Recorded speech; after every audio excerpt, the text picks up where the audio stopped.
Spirituality in the Bible. We're going to answer that because you need to know.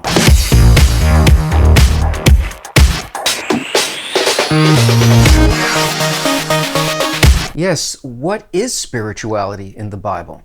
It's not like the Eastern religions where spirituality seems to be so much more on the surface, seems to be very non-material, and they talk about mystical things. Is that in the Bible? Is the Bible about mysticism? What form does spirituality take? What kind of an experience is the Bible talking about?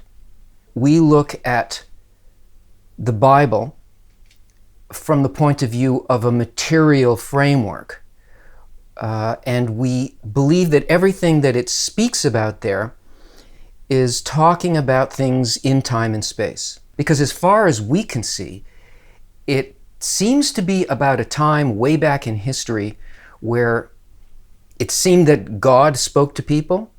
Many people heard the voice of God.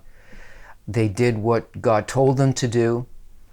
They lived in a society that was led basically by the Creator.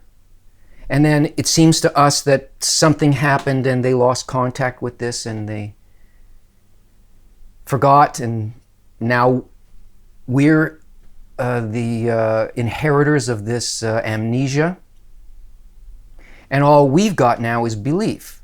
But what is it that we believe in? And is that story even true? Is that what happened there? They were having an experience. We have a belief. Why is that? And on top of that, to complicate the whole thing, there's this layer of what seems to be commandments or rules that are impossible and kind of crazy if you take them on the level at which we understand them on the material level. I mean, they're basically undoable. Some of them seem to be about morality, how a person is supposed to live, things you're supposed to do and things you're not supposed to do, based on what?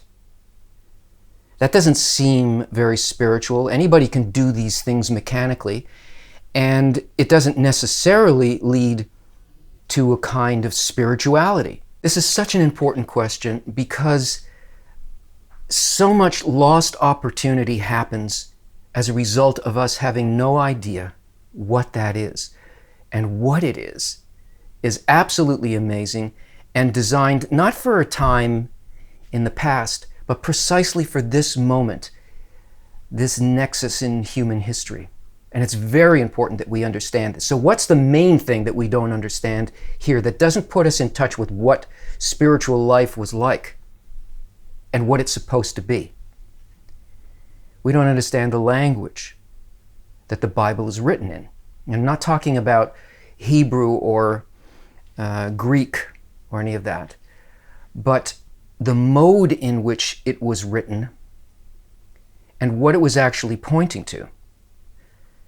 The Bible is written in a language called language of branches.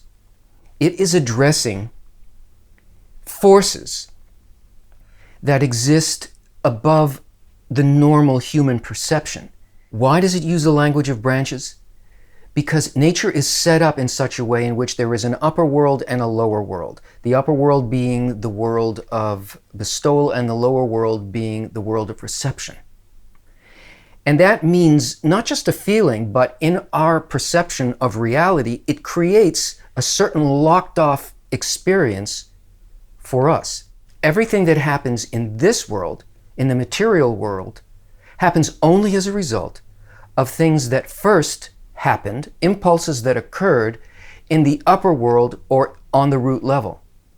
This world is not the cause of anything. Nothing that anybody does here, and it doesn't matter who it is, it can be the Queen of England, it can be the greatest statesman in the world, the greatest scientist, nothing is a cause on this level. This is the world of outcomes. The root level is the world of causes. And that's why the Bible is written in the form that it is. It's teaching us how to rise from this world of outcomes to the place where the causal occurs. because we're intended to be an intermediary. Human consciousness, human spirituality consists of being that transition point between the world of causes and the world of outcomes. We're supposed to be a living conductor for those things. And that's why it seems to us when we read these stories that God is speaking to people. But actually what happens is that a person rises to partake of both worlds for the benefit of the whole system. It seems to us that it's talking about places in time and space, and it's not. Every single word in the Bible is actually a kind of formula that is talking about a state that a human goes through, that you would go through, in transforming your experience from one of egoistic material perception into one that you can call spiritual or godly.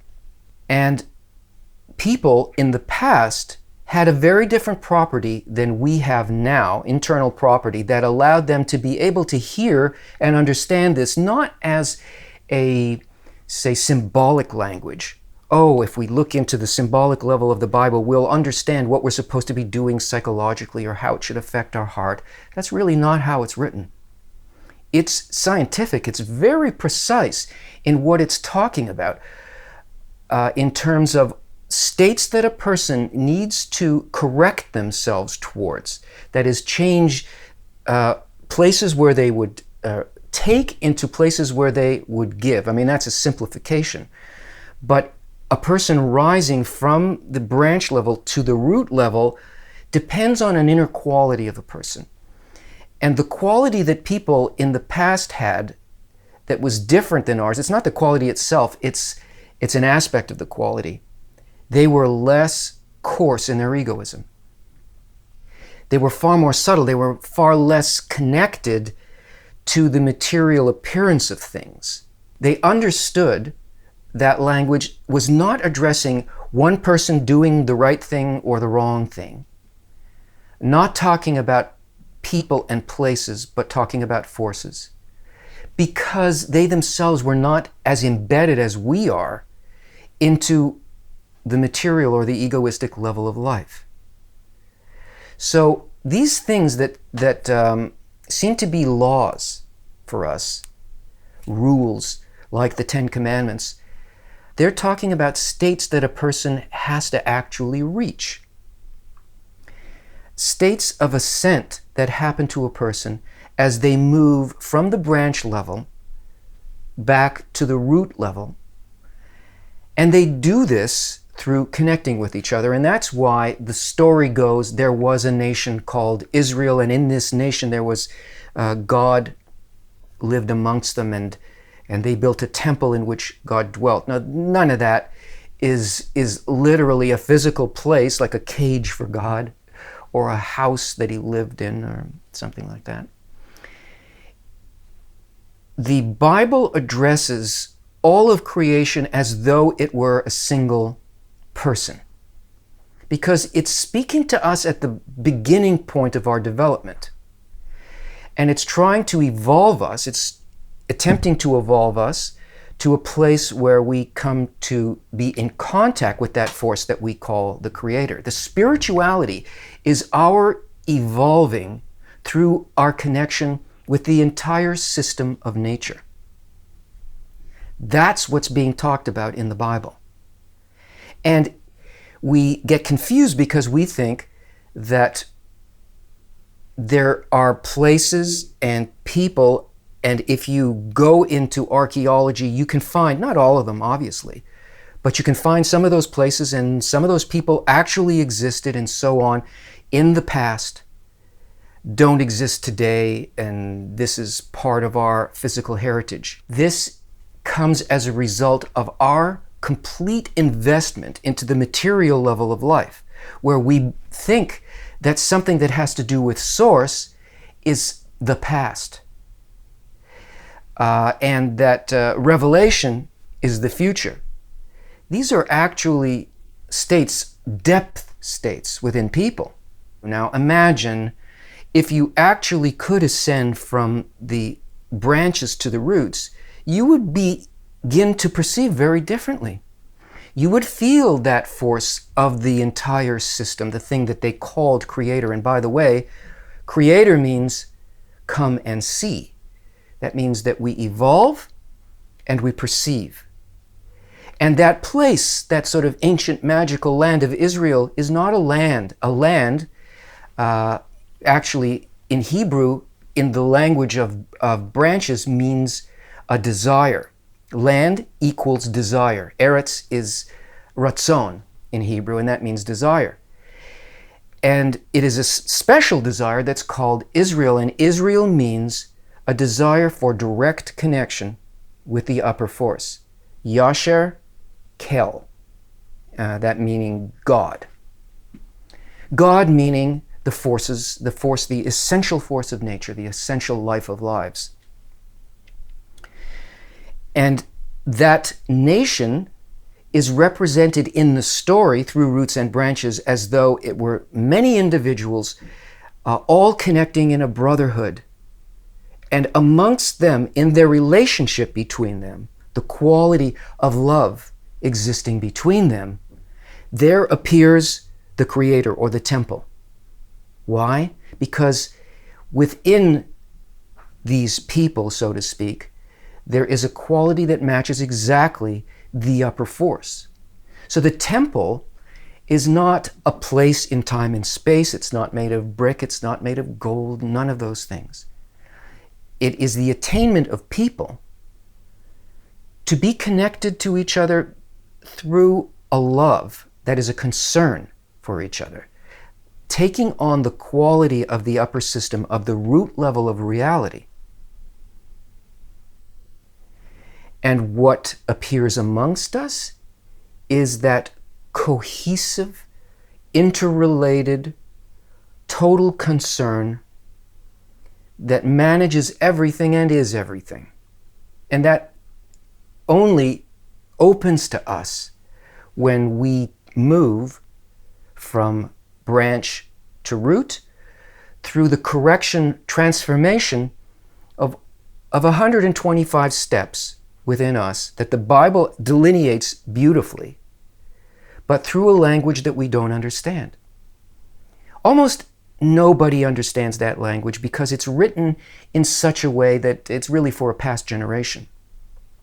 But what it talks about are the exact same things that the science of Kabbalah talks about. And the books of Kabbalah both predate that book, which is a Kabbalistic book, and antedate it to clarify what's actually written there. So if you look into Kabbalistic books today, like The Science of Kabbalah by Yehuda Ashlag, he delineates very clearly everything that's in the Bible, but in a scientific form, so that we can understand that nature has a plan for us and that we must live this out through a system called corrections, not rules, not physical rules that we do with our hands and feet, but instruction by the light. Torah, or which is, the Bible, the Torah, means or is light, and this is instruction by the light, means how do we correct each of these degrees within us to the point that we become less material and more spiritual. I can't think of a more spiritual engagement than what's talked about in the Bible, because it doesn't happen by us separating ourselves, abstracting ourselves, turning the whole process into mysticism. It happens by us completely getting involved in and learning the system of nature and replicating it in us. And that's what the spirituality of the Bible is. And we have access to that by learning the science that underlies all of that. And if you're interested in doing that, check out the links below and subscribe, like, and share.